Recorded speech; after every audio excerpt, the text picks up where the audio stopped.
दोस्तों, मैं आदरणीय मंच और दोस्तों, साहित्य, समाज और सियासत में बेदखली की बात करीब करीब मुकम्मल तरीके से हमारे पूर्व वक्ताओं ने कर दी। समाज और सियासत की मणि जी ने और साहित्य की बड़ी विस्तार से वीरेंद्र जी ने, और जो बचा खुचा सुनीता जी ने उसको पूरा कर दिया। बार बार बहुत बात करने की ज़रूरत नहीं, मैं प्रैक्टिकल 2-3 बातों की तरफ आपका इशारा करता हूँ। डिस्कोर्स में किसी का बेअदबी का मतलब नहीं था, किसी ने बेअदबी की वजह से नहीं कहा, लेकिन इस डिस्कोर्स में आया कि जैसे किसान जैसे आमतौर पे अनपढ़ जैसा एक उसके साथ नोशन जुड़ा हुआ है कि जैसे वो अनपढ़ है। 2-3 बातें मैं कहूँगा वीरेंद्र जी की डांट खाने के बावजूद।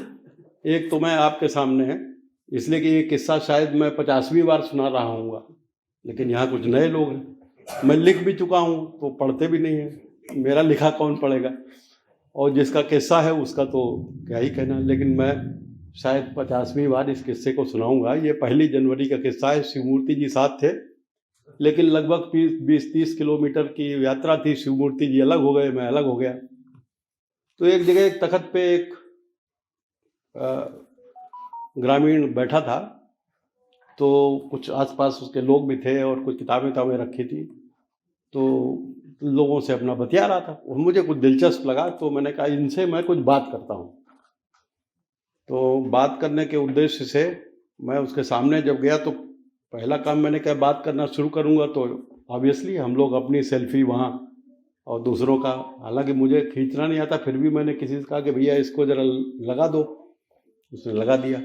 तो जब मैंने उसके सामने ये मोबाइल किया तो उसने कहा भैया इसको हटा दो। तो पहला झटका दिया, उसने कहा कि इसको हटा दो। मतलब आदमी अपना फोटो ही नहीं खिंचाना चाहता। हटा दिया भाई, अब क्या करें, जो जेब में डाल दिया।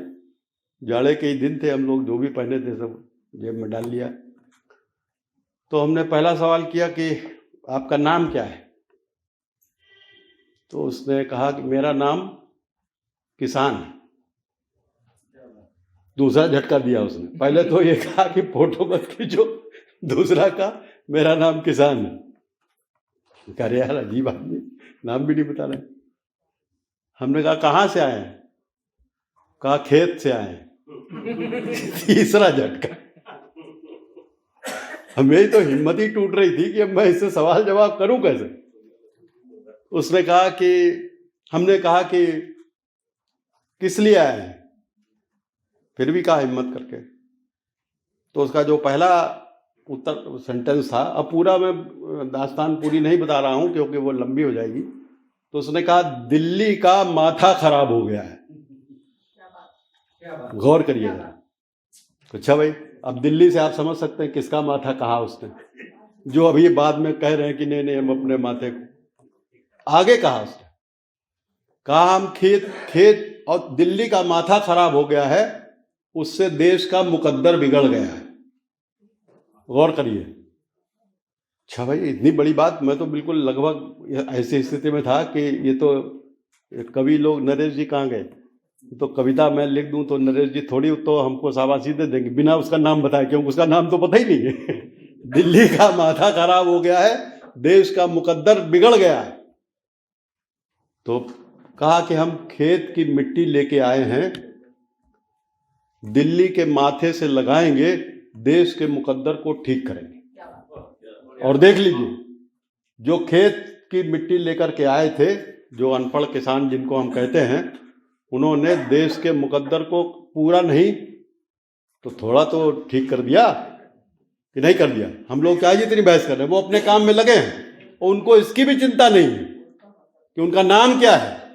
और वही वो किसान हैं जो सदियों से इस काम को लगे हैं, इस काम में लगे हैं, जो अपने नाम की कभी उन्होंने चिंता नहीं की। इस देश की समूची किसान कला, इस देश की समूची लोक कला, जिसको मैं किसान कला कहता हूं, उसमें किसका नाम दर्ज है, किसका नाम दर्ज है उस लोक गीत में जो राम को चुनौती देती है कि एक हिरण खड़ा है और पूछता है वो छापक फेर चुड़िया, उसका नाम क्या है, किसी को मालूम है? और जितनी लोक कथाएं हैं, विजयदान देथा ने सैकड़ों लिख डाली, और तमाम लोगों ने लिख डाली, लेकिन विजयदान देथा ने लिख तो डाली, पुनर्रचना कर डाली, लेकिन किसी एक का नाम पता है कि किसने वो रचनाएं की और कितनी मारक रचनाएं। इस देश की किसान कला, लोक कला। अब 2-3 बातें कह करके मैं अपनी बात खत्म करूं। दूसरी बात और बताऊं कि ये जो किसान आंदोलन के लोग हैं, उनमें बहुत सारे लोग वो बेहद पढ़े लिखे लोग हैं, और उनमें से कुछ लोगों से मैंने कई बार बात करने की बात हुई। वो किसानों की एंथ्रोपोलॉजिकल स्टडीज को जानते हैं। कितने लोग हम में से किसानों की एंथ्रोपोलॉजिकल स्टडीज को जानते हैं? थियोडोर सेनन का नाम पहली बार मैंने वो किताब तो 1971 में निकल चुकी है, पीजेंट्री एंड पीजेंट सोसाइटी। हम लोगों में से कितने लोगों ने उस किताब को पढ़ा हुआ? लेकिन पीजेंट्री एंड पीजेंट सोसाइटी को उसमें तमाम किसान नेता जिनको हम समझते हैं कि वो नहीं जानते, वो एंथ्रोपोलॉजिकल स्टडी के बारे में जानते हैं। वो डेवलपमेंट, उनका कहना ये है, ये किसान आंदोलन इस बात के लिए खाली बात नहीं है कि 3 का वो कह जाए तो कोई खास बात नहीं, वो तो पहले कह चुके थे, तो मर गए। ये कि तीनों के कानून तो जिस दिन उन्होंने एक तरह से छलांग लगाई है पहली, तो उन्होंने कहा तो मर गए, इसका तो अस्तित्व तो बचा नहीं। लेकिन सबसे बड़ी बात यह है कि इन 3 पदों के साथ मैं जोड़ता हूं कि सभ्यता और संस्कृति से जो बेदखली का सवाल है, वो सवाल ये आंदोलन पैदा कर रहा है। वो बेदखली जो है उन तमाम किसान कलाओं के साथ जिनके साथ हम नहीं जुड़ पा रहे हैं, उन तमाम किसान गाथाओं के साथ जिनके साथ हम नहीं जुड़ पा रहे हैं। जो कुछ लिखा गया प्रेमचंद के जमाने से यहां तक, उसको बहुत विस्तार से आपने दर्ज कर दिया, लेकिन इस देश की किसान कला और किसान गाथाएं जो हैं, उनको कौन दर्ज करेगा? उनके पास कौन जाएगा? ये बड़ा सवाल।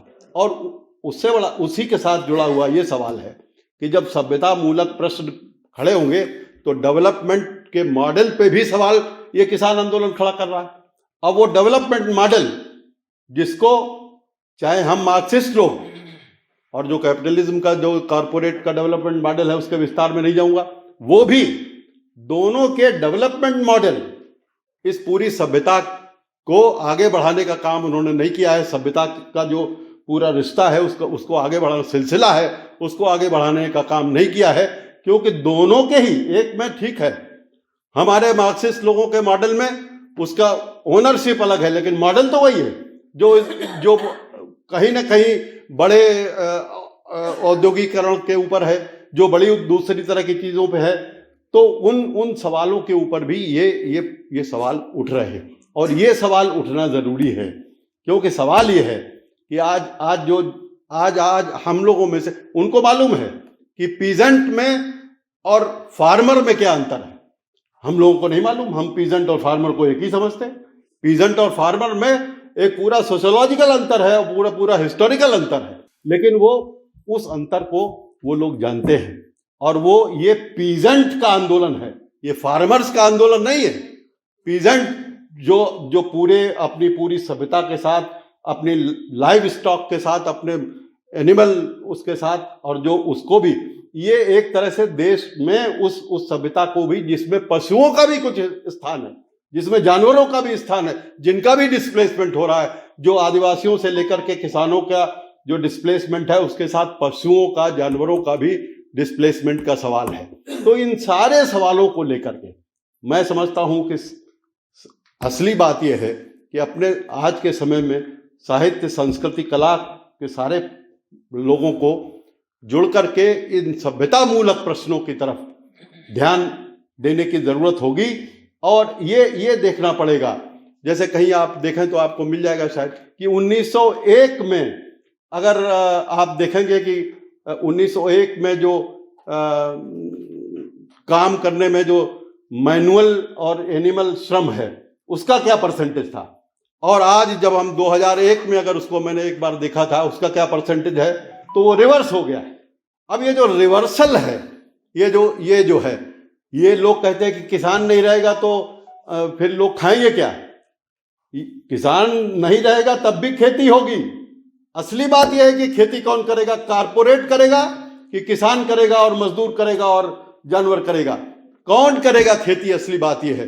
कि इथियोपिया में और साउथ अफ्रीका में और तमाम जगह कारपोरेट क्यों बड़ी बड़ी जमीनें खरीद रहे हैं, वो भविष्य के लिए इन्वेस्ट कर रहे हैं। तो आज सवाल इस बात का है कि हमको इन तमाम चीजों को निशानदेही करते हुए साहित्य में, कला में, संस्कृति में इन सभ्यता मूलक प्रश्नों को जोड़ करके देखने की जरूरत है। बहुत बहुत शुक्रिया।